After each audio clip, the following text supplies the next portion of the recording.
kemudian TV, otomatis kan dia mendadak ngajar di PAUD, Pak. Ngajar di PAUD, kalau diberhentikan, otomatis siapa yang akan mengajar di PAUD itu, gitu.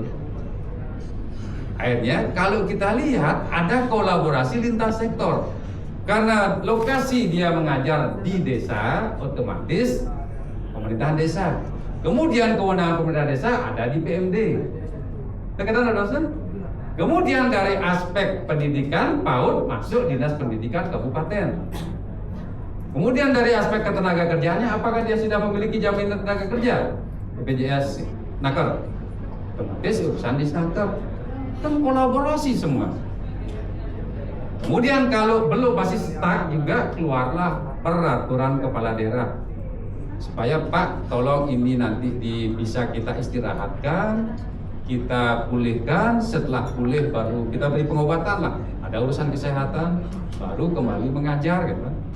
Kolaborasi nih Pak, supaya nanti kita terjebak, oh niki nak sakit gini sih, beliau ini sakit gurunya gimana nggak bisa ngajar Pak, kemudian PAUD-nya nggak jalan-jalan, akhirnya angka wajib belajar 13 tahun nggak kena. 13 tahun kan termasuk PAUD. Kemudian sampai menyusun wajar 9 tahun di SMP di kabupaten kota nggak kena juga, nggak sampai. Kemudian SMA juga nggak kena. Akhirnya 2045 agak kewalahan kita mendukung Indonesia Emas. Itu kan dari awal hulu sekali, baru ke hilirnya. Jika Bapak Ibu sekalian, ini juga ada yang selanjutnya yang tidak atas betul. Urusan pemerintah bidang tenaga kerja, kemudian ada di bawah PMD masuk juga ke sini. Apalagi Provinsi Bali juga ada kewenangan desa adat, Bapak Ibu sekalian. Next, lanjut. Kemudian ada lagi dari aspek komunikasi informatika, mensosialisasikan, misalnya melakukan sosialisasi, bahaya Pak Ibu kalau AIDS gini, tuberkulosis begini, tapi datanya kan tidak boleh dipublish, data privat juga, penyintas. Kemudian ada bagaimana supaya tidak terjangkit TB, otomatis kita berikan untuk keolahragaannya, kemudian olahraga supaya sehat semua gitu, untuk menghadapi Indonesia Emas 2045 supaya enggak Indonesia cemas 2045 gitu. Cemas berat juga nih. Ada transmigrasi juga masuk, pendukung urusan pemerintahan sekretariat, dan wajib peran dari teman-teman Setda, ya. Jangan diabaikan Setda nih. Karena ada di sana kebijakan-kebijakan pemerintah kepala daerah. Lanjut ada biro hukum, kemudian terakhir adalah dari aspek bapedanya. Ini sudah pasti termuat dalam indikator RPJMD, Renstra dan segala macam. Next. Bapak-Ibu sekalian, ini terkait dengan visi dan misi Provinsi Bali. Lanjut. Ada 6 prioritas Bapak-Ibu sekalian. 6 prioritas di Provinsi Bali. Yang pertama adat, agama, tradisi dan budaya, seni. Ada kesehatan, pendidikan, jaminan sosial, tenaga kerja. Otomatis niki sudah nyambung. Kita bicara AIDS, tuberkulosis, malaria. Kemudian ada bedanya itu, ekonomi kreatif Bali, infrastruktur darat laut udara, lingkungan hidup dan energi, dan pulau digital keamanan Bali. Nah, supaya Bapak Ibu di kabupaten kota tidak bertanya-tanya, gimana sih format konsep RPJMD Provinsi Bali dengan 22 misi, terbanyak nasional gitu Pak. Misi kami di Provinsi Bali 22 misi. Ternyata yang punya ide, gimana kalau dari aspek yang tadi, kecilin tuh, normalin tuh. Dari 6 prioritas ini, kita sinergikan dengan misi gitu loh. Jadi misi nembak dia ke sasaran. Kan terjawab juga yang tadi di kebagan-bagan yang tadi itu. Kemudian muncullah dia begini nanti. Nah, ini Pak. Prioritas kesehatan, pendidikan, jaminan sosial, tenaga kerja. Pak Gubernur kami visioner sekali Pak. Langsung dia buat begini nih. Menyusun untuk aspek ini 4 arah kebijakan. Yang pertama, arah kebijakan untuk yang prioritas 2 itu pertama adalah meningkatkan akses jangkauan pemerintahan, keadilan layanan kesehatan. Makanya diberikanlah, dibangun klinik desa. Ketika bicara klinik desa, otomatis kan tidak hanya bicara teman-teman kesehatan. Dilihat nomenklatur pemerintahan desa ngena Pak. klinik desa, posyandu segala macam. Kami diskusi dengan mana teman Jebrano ya? Oh Pak Prof Winase Pak. Prof Winase punya ide juga. Kita ajak diskusi coba. Pak Prof, ini sebenarnya menyentuh ke teman kemenangan pemerintah desa. Klinik desa nih. Kemudian ada lagi jaminan satu keluarga satu sarjana yang Gianyar ditiru. Kemudian ada lagi santunan jaminan untuk anak ketiga dan anak keempat dengan syarat istri satu saja. Jangan 2 istri Pak, 1 istri itu. Ada jaminan anak ketiga keempat. Terus apakah tidak berbenturan dengan KB 2 anak cukup? Tidak. Ternyata BKKBN RI hidup bangga sudah merevisi. Jadi berencana untuk berkeluarga. Jadi bukan 2 anak cukup. Nah, dari aspek-aspek tersebut, kami di Provinsi Bali sebenarnya menerima tantangan challenge nih. Gimana sih cara mensinergikan? Nah, kemudian yang kedua, arah kebijakannya meningkatkan kualitas layanan kesehatan, meningkatkan edukasi kesehatan tradisional kepada masyarakat. Iki yang paliatif nih Bu, gastrat segala macam. Coba Bapak nanti main ke Sanur di KEK itu yang rumah sakit internasional, layannya nanti ke arah ke sana, paliatif. Celakanya belum bersinergi dengan teman-teman di sini gitu. Saya dengar informasi kesehatannya masuk ke luar. Layanan layanan kejiwaannya. Ini harus kita jaring Pak. Kalau nggak gitu ya jadi penonton yang baik dan benar. Kemudian ada lagi nih mempercepat layanan kesehatan kestrat. Di Bali juga sudah dibuat UPT kestratnya, kesehatan tradisional. Bukan Balian Pak. Malian guasu gelom ada itu. Jadi ada memang konsep-konsep. Bapak Ibu misalnya masuk ke rumah sakit Sangla kan ada tuh layanan tradisional itu di wing di sebelah selatan. Dari 4 arah kebijakan ini, kemudian Pak Gubernur menyusun nih program. Programnya ini Pak, memantapkan pelaksanaan kebijakan, memantapkan pelaksanaan sistem pelayanan kesehatan secara terintegrasi berbasis aplikasi. Kan ada Satu Sehat masuk juga. Menurunkan angka stunting dengan target 5%, di bawah 5%. Memantapkan program pelayanan kesehatan tradisional Bali. Kemudian mempercepat pengembangan industri herbal. Nah, kalau dari aspek ini ada arah kebijakan, ada program. Gimana caranya di Bapeda Provinsi? Dari aspek ini, kamu ada tayangan sandingan itu enggak ya? SIPD ada ya? Kita sandingkan misalnya program yang termuat di sini ke dalam SIPD gitu. Jadi terjadi harmonisasi itu Pak. Harmonisasi lintas program. Kemudian dari 22 misi, ternyata kalau yang misi ini masuklah ke misi 5, 6, 7. Pertama kan kita rasanya kurang percaya, benar nggak ini gini gitu loh. Akhirnya tim kami berangkatlah Mopluasan ke Menpan dan ke Mendagri. Nah, ini diterima oleh teman-teman Menpan. Memang begitulah arah cascading, kolaborasi lintas sektor. Ketemulah dari aspek ini, aspek yang ini kita sinergikan, program-program ini bersinergi. Kemudian apakah ini masuk hanya urusan sehat? Enggak Pak, nyambung semua. Berbagai lintas sektor masuk untuk mensupport ini. Makanya Bapak Ibu sekalian yang ikut Des Musrenbang Provinsi kemarin, yang Renstra itu kebetulan dia menginisiasi ini untuk prioritas 1 dan 2, kita tidak memberikan paparan di OPD, tapi Bapeda lah yang mengarahkan ke OPD. Akhirnya Bapak Ibu sekalian di kabupaten kota ketika mengusulkan BKK, kan agak ngatrek Sami menjemak filing, pernah ada ngusulin ini Pak, kan yang meninte mau penyengker. Masang paving stone daripada berat, nggak nyambung nih Pak. Nah itu Bapak Ibu sekalian kita rubah mindset bersama. Kalau di provinsi belum berubah mindset, otomatis dan kota ya jalan di tempat juga. Ini Pak, lanjut kemudian pola perencanaan dan pendanaan. Kemudian itu yang di awal dulu ya, logical frameworknya kita berpikir dulu, kemudian cascading, kinerja, kemudian urusan kewenangan dan segala macam. Tetap kekuatan 22314 pemerintah daerah. Kemudian masuk pola perencanaan. Nah, ini yang menarik lagi Pak. Kita melakukan pertemuan di sini didanai dengan Global Fund melalui Adinkas, otomatis ada prioritas daerah. Apakah Bapak Ibu sekalian di Bapeda dan Dinas Kesehatan, apakah penanggulangan TB itu sudah masuk di dokumen perencanaan? Udah ya? Pak Ibu udah ya? Udah, sekarang sudah. Disyukur sudah semua. Masuklah prioritas daerah. Kemudian bisa didanai melalui bisa di APBD provinsi, APBD kabupaten kota, APBD desa, kemudian APBN dana desa, pinjaman bank ke PBU dan CSR. Hibahnya kurang kita. Dia ada masuk lagi, satu adalah hibah. Ini kan blok keren nih, Global Fund nih.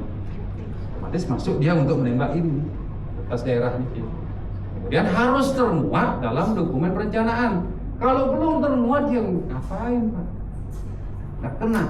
Kinerja kita tidak akan terjawab. Kemudian dari aspek ini alternatif pembiayaan di pusat juga sudah berpola begini, Pak. Bisa didanai jauh DAK sampai dengan pendapatan daerah, kemudian masuklah dia ke sini. Pembagian urusan, ada urusan orang kesehatan, pelayanan kesehatan terduga TB, pelayanan kesehatan pada orang tuberkulosis non SPM, dan integrasi kontribusi lintas urusan pemerintah provinsi kabupaten kota. Jadi kata kuncinya tetap, Pak, lintas urusan. Kalau bicara kesehatan makanya sekarang dikoreksi juga. Kalau dulu kan ada belanja mandatori 10% kesehatan, pendidikan masih, Pak. Di provinsi lain lagi, analogi teman-teman di kesehatan, Pak Sawi. Dulu kan 10% terbatas, sekarang bisa lebih gitu. Bingung juga kita, bisa lebih. Asal isinya nggak Pokja. Kalau Pokja saya coret, kelompok jalan-jalan. Isinya monet terus gitu, nggak bisa habis monetnya. Akhirnya BPK ngaudit nih antara kupon bensinnya dengan perjalanannya gitu. Kan gitu, coba Bapak Ibu nanti lihat. Itu BPK sudah mulai awas. Kalau kami Bapak Ibu sekalian lebar sedikit di Provinsi Bali. Ketika teman-teman di Bapeda khususnya, dia orang yang pertama menginisiasi. Kalau perjalanan dalam daerah misalnya ke Kelungkung, ke Gianyar, Karangasem gitu, itu kan kalau yang dulu kan kita masih latah, SPJ bensin ya, PJ bensin misalnya ke Gianyar 20 liter, ke Karangasem 35, kan ke Beleleng 40 segala macam.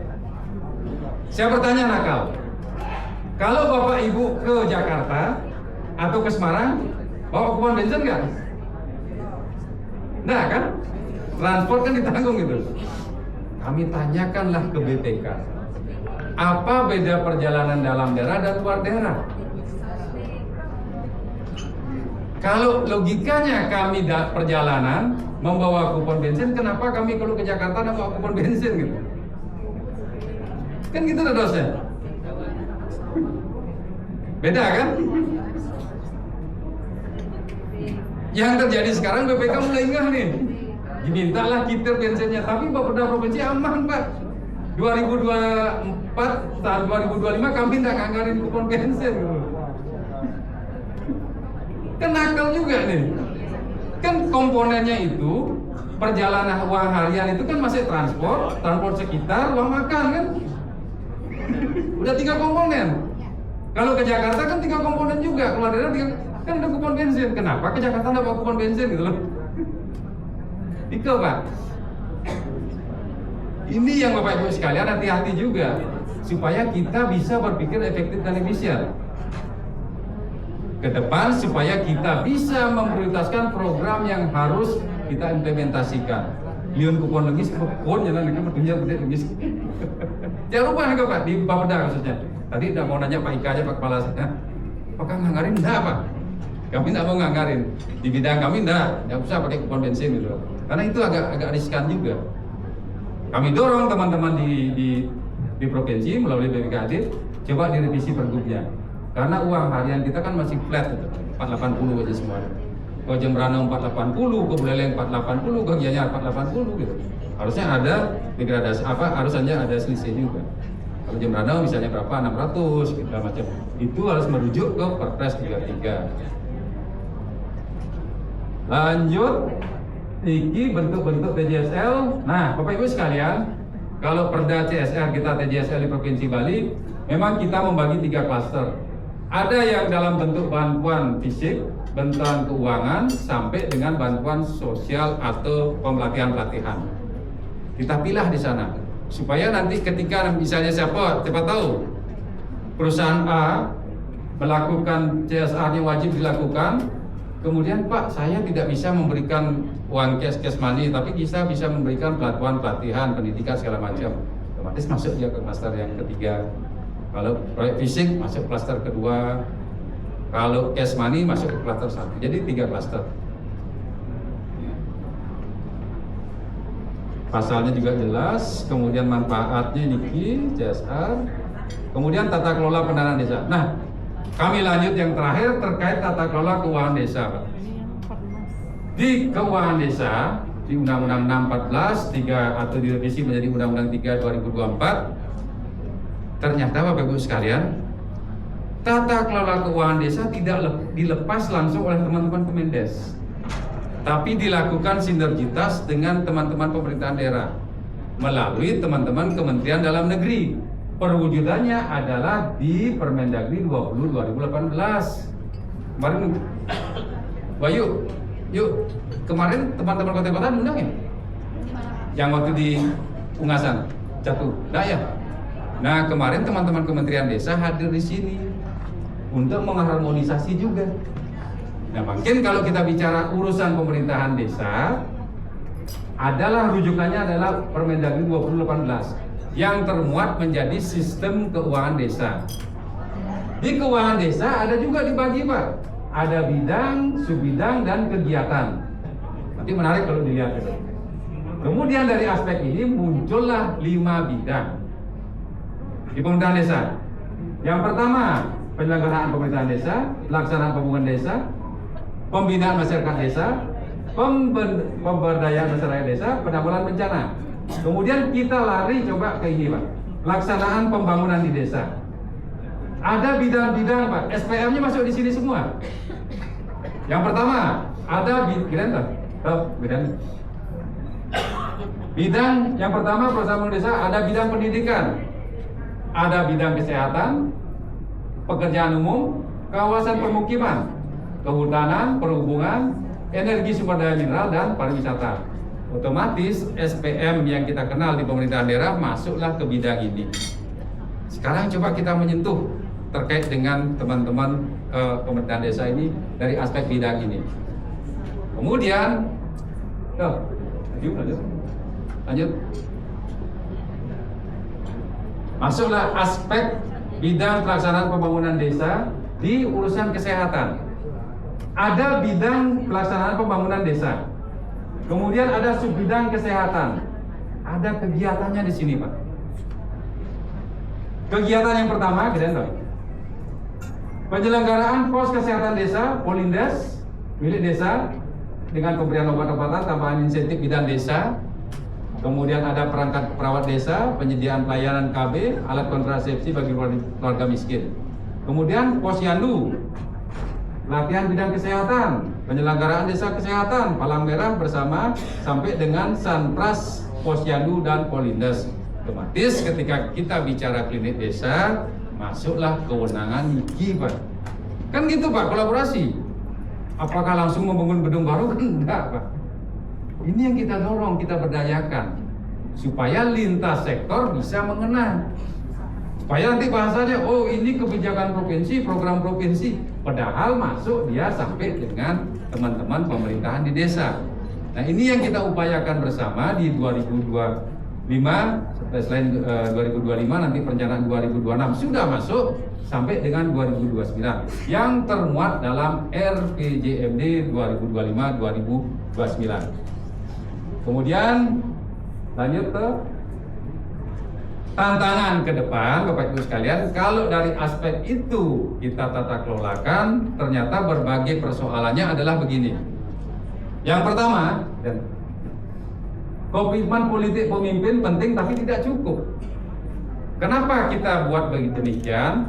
Karena meskipun sudah ada pergub atau perbub atau perwali tidak menjamin itu bisa berhasil optimal. Perlu juga komitmen di masing-masing perangkat daerah, lintas sektor. Karena ketika di terjemahkan menjadi program kegiatan di lapangan, bisa. Disitulah terjadi pertumpahan dampak, kekacauan, kemudian siapa yang akan mengampu, siapa akan bertanggung jawab. Perlu kiranya ditetapkan, otomatis ada sekretariat bersamanya. Kemudian ada pengarah, ada pemimpin, ada tim kerjanya. Yang selanjutnya adalah penajaman dan peningkatan cakupan perlu dilakukan untuk saran PPATM niki, yaitu melibatkan banyak program. Penajaman perlu dilakukan, intervensi lebih fokus. Jadi core atau targetnya tadi Pak Ketua Dinkes juga menyampaikan, Pak Kepala kami juga menyampaikan. Jadi lintas program itu cuma harus ditetapkan menjadi tujuan yang lebih clear. Kemudian ada pemantauan evaluasi, karena program berjalan tanpa dilakukan monitoring evaluasi, itu juga tidak clear. Bapak Ibu sekalian, saya ingatkan, evaluasi itu ada 3 Pak. Ada 3 komponen evaluasi. Evaluasi di awal adalah evaluasi perencanaan, evaluasi pelaksanaan, dan evaluasi hasil. Kan sering kita beranggapan bahwa evaluasi itu di akhir saja gitu loh. Padahal di pelaksanaan, di perencanaan perlu dievaluasi. Di perencanaan perlu dievaluasi, di pelaksanaan perlu pengawasan, terakhir baru evaluasi keseluruhan. Itulah ada 3 komponen besar yang harus kita perkuat. Jadi evaluasi tidak hanya di hilir saja, tapi dari hulu, tengah, dan hilir. Kemudian dari aspek multi stakeholder perlu, karena kita coba memberikan pemahaman lintas sektor. Ada perencanaan pembangunan berbasis data di awal perlu untuk menyusun KPI-nya. Kemudian yang terakhir, keterlibatan lembaga non pemerintah. Nah, Bapak Ibu sekalian, ada lembaga-lembaga non pemerintahan, NGO juga harus kita perhatikan juga. Karena siapa tahu ada anggaran-anggaran yang lumayan harus kita integrasikan dengan program kegiatan kita yang belum bersinergi secara optimal. Takutnya NGO itu jalan sendiri, kita OPD jalan sendiri. Kemudian masuk lembaga internasional ngaudit lagi, bingung dia semua. Nah, ini yang kita dorong juga pemahaman teman-teman, bahwa ada lembaga-lembaga NGO yang segala macam itu perlu kita rangkul, kita ajak rapat, kita ajak koordinasi melalui forum-forum, misalnya di Musrenbang, kemudian di forum penyusunan perangkat daerah dan segala macam. Perlu dilakukan pertemuan-pertemuan untuk memadukan, menyatukan persepsi untuk sebagai bahan prioritas daerah. Bisa. Saya mungkin itu yang bisa kami sampaikan, Bapak Ibu sekalian. Mohon maaf bila ada hal yang kurang berkenan, nanti kita lanjut diskusi. Ada moderator yuk? Tepuk tangan untuk kita bersama dulu. Ada yang bertanya dulu? Ada yang bertanya Pak? Bu, mohon. Ini waktu kita masih banyak. Masih banyak ya? Jumatan ya? Jumatan. Setelah Jumatan dia ditanya ya. Sampai malam Pak? Kalau enggak, kalau gitu saya statement saya dulu. Gitu ya. Boleh, Bapak. Pak Sawi dulu. Ya, silakan Pak. Siap. Saya terharu. Allah Akbar. Tim Jakarta yang saya ada bersama Anda, saya sudah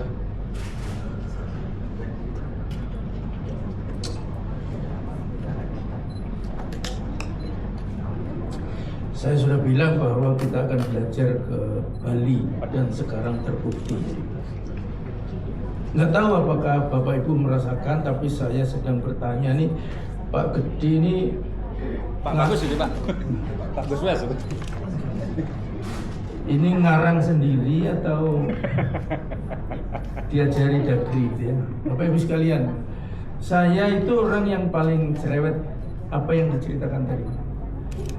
Bayangkan di pusat itu programnya 5 tahun sekali ganti. Di daerah programnya abadi. Yang namanya program adalah suburusan. Terus seterusnya. Organisasi dinas kesehatan suruh niru siapa? Niru Kemkes yang diurus beda. Niru. Hari-hari kita diskusi itu, saya selalu memancing ini yang saya sebut dengan bridging. Tugas kami Adinkes ini mendengar banyak pihak untuk bisa jadi penjembatan. Dan beliau bilang bukan penjembatan, dan itu bagus. Sandingan lebih, gitu ya. Sayang kita sholat, tapi mestinya saya lagi mikir Mbak Ayu, Mbak Tri ya lanjutannya kita ya, yang di provinsi ya Mbak Ayu ya. Kalau BL-BL yang lain nanti bisa, ini kelas ini beliau ini kita pers. Ini saya bayangkan kalau 9 Bapeda terracuni ini dengan studi kasus ya, disambungkan dengan profesor yang kemarin tadi, cabang-cabang itu kan dari mereka juga. Masalahnya begini-begini, lupakan dulu itu program dan sebagainya, baru kemudian di bridging. Bridgingnya nggak boleh beda-beda saat provinsi mau saya gitu. Oke ya. Jadi perlu kelas, walaupun kegiatannya BL-BL, tapi nanti kita diskusikan. Karena kalau ini saya sayang 2 hal. Saya lupa ngerekam yang pertama Indonesia Raya Bali tadi, nggak pernah kita lihat sesahdu itu. Saya di atas, sayang nggak ada yang foto. Saya lupa dengan ini, alat mahal ini saya beli untuk merekam peristiwa-peristiwa penting. Dan ini tadi telat juga, oke ya. Kelas, kemudian RSSH. Yang diceritakan beliau itu sistem yang sudah dipatok tapi nggak jalan. Kan Undang-Undang 25 tentang perencanaan itu begini omongannya. Cuman kita terjebak pada rutinitas. Ngapain nyambungin dengan sana-sana gitu? Ya, saya terharu karena ini. Saya mau belajar lebih sengit ini untuk, karena ini tukang ngomong kemana-mana, tukang nularin, tukang itu. Ya.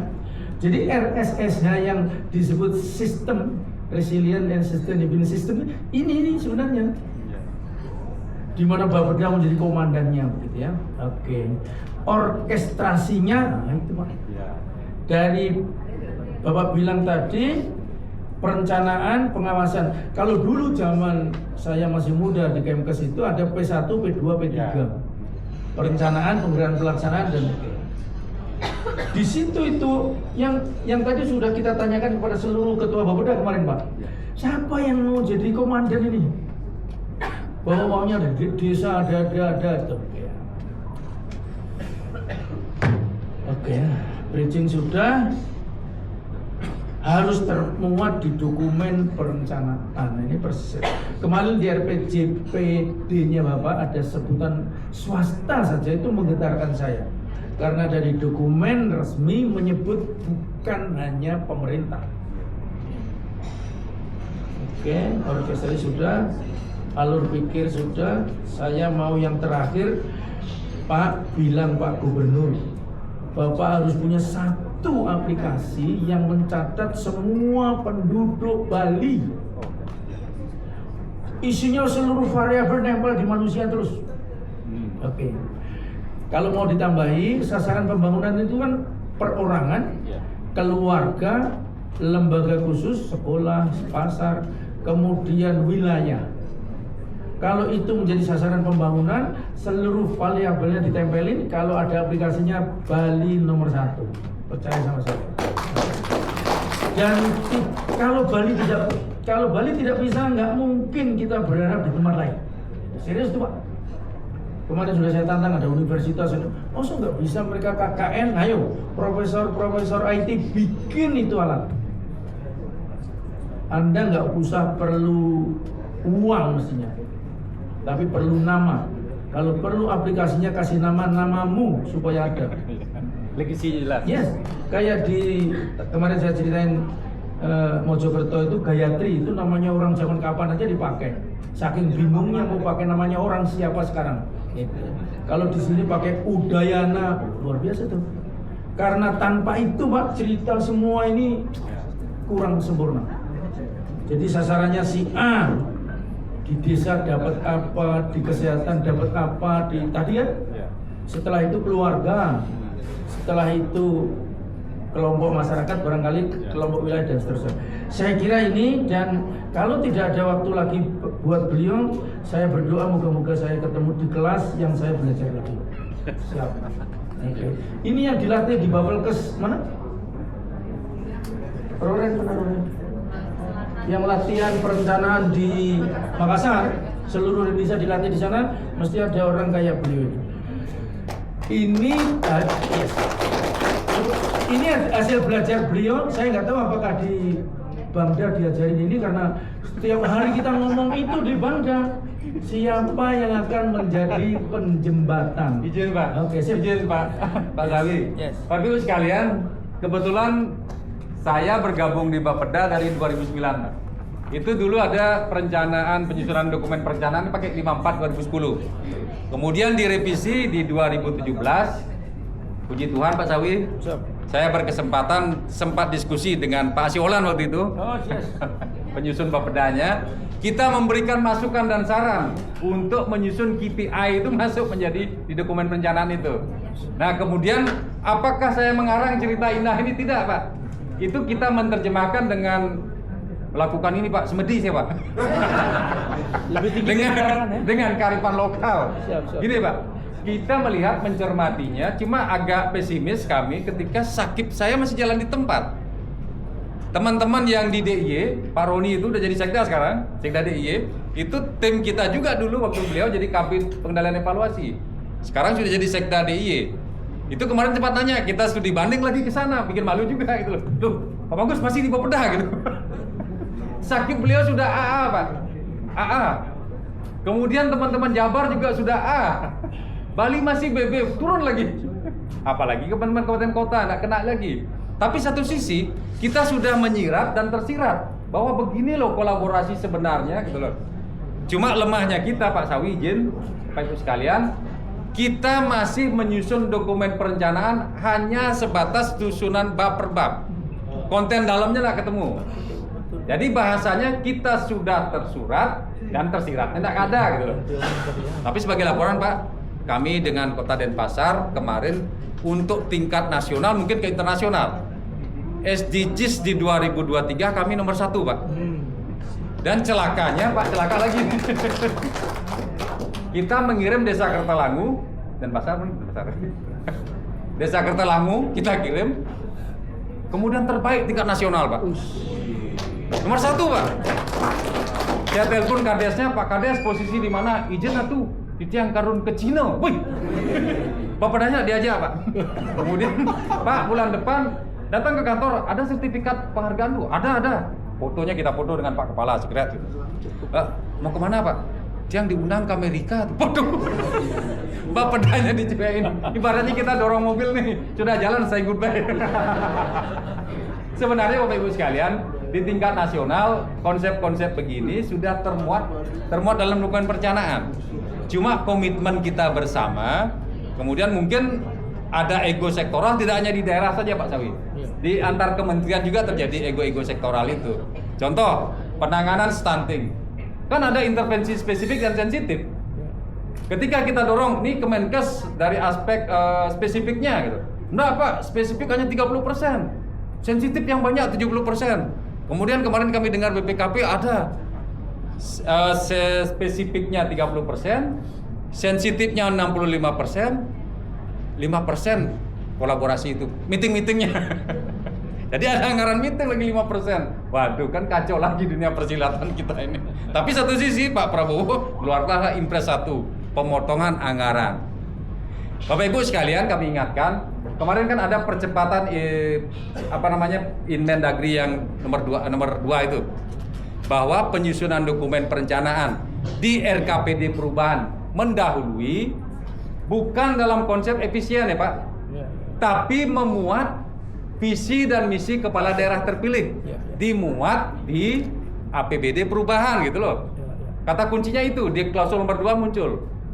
Agar pemerintah daerah melakukan perubahan dokumen perencanaan dan APBD perubahan dipercepat untuk mengakomodir visi dan misi kepala daerah terpilih gitu. Kebetulan teman-teman di Kemendagri kan teman semua Pak, partner-partner semua itu. Jadi kita sering memberikan masukan dan saran. Contoh Kemendagri itu membuat, Bapak Ibu coba lihat ya, lihat yang Inmendagrinya itu. Coba lihat urusan kesehatan. Stunting dimasukkan urusan kesehatan kan kacau Pak. Outcome kesehatan gitu loh dibuat. Kami menggugat orang yang pertama. Kepala itu Bapak Ibu nanti ketemu Bob segala, saya google, Bob, ini kenapa Bob masuk urusan kesehatan? Padahal stunting itu impact, dampak. Ketika semua program dan kegiatan berdasarkan urusan kewenangan dilaksanakan, otomatis akan menekan angka stunting. Kalau ditaruh urusan kesehatan ya kacau lagi. Teriaklah orang-orang kesehatan, Pak, stunting untuk yang spesifiknya hanya di 30%, Pak. Sensitifnya 70%, kan nggak ketemu lagi, Pak. Nah, ini mungkin perlu kolaborasi lintas sektor, makanya teman-teman global Dinkes melalui Global Fund-nya bisa kita untuk hal menyampaikan itu di tingkat nasional supaya bisa terakomodir semua.